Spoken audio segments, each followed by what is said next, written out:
ময়লা পানি পাও চুলকার আর অনেক পানি, রাস্তাঘাটের অবস্থা খুব খারাপ। আমরা কাজে কালকেও আসতে পারি নাই এই পানির জন্য। আজকে আসছি কষ্ট মষ্ট করিয়া, এখন পায়ে চুলকাইতেছে, ময়লা পানি তো বেশি চুলকাইতেছে ভাই। ভাই আজকে দেখি তো আলহামদুলিল্লাহ একটু পানি কম আছে উপসরে। আমি সকাল থেকে C block D block A block আমি সকাল থেকে ঘুরতে এসেছি, দেখালাম আলহামদুলিল্লাহ আজকে একটু পানি কম। গতকাল দিন আজকে একটু পানি কম দেখা যায়, তাই জন্য আলহামদুলিল্লাহ আমরা আজকে একটু ভালো আছি। বৃষ্টি আসতে যে একটু বয় লাগতেছে আজকে, সকালে যে বৃষ্টিতে একটু বয় লাগতেছে আজকে দেখা যায় একটু পানি বাড়ছে। গতকাল দিন আজকে একটু পানি বাড়ছে দেখা যায়।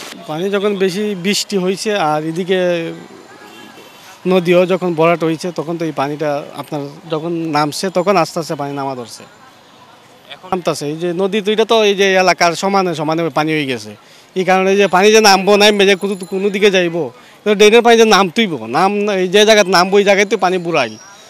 এই কারণেই মানে ওই জায়গায় ওই উঁচু জায়গায়ও পানি, বুঝছেন কি হয়েছে, এই যে নদীর পানি আর ওই এলাকার পানিতে সমান হয়ে যায়।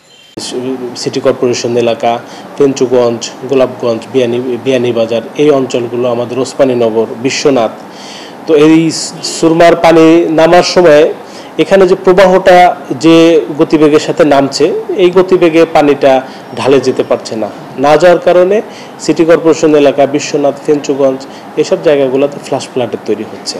তো আমাদের যে এলাকাগুলো প্লাবিত হয়েছে, আমাদের উপজেলাগুলোতে, সেখানে আমরা ত্রাণ কার্য বিতরণ করেছি। আমরা আশ্রয় কেন্দ্রে যারা আসছিল তাদেরকে আমরা শুকনো খাবার, রান্না করা খাবার, স্থানীয় প্রশাসন এবং জনপ্রতিনিধিদের সমন্বয়ে আমরা সার্বিক ব্যবস্থাপনা করেছি।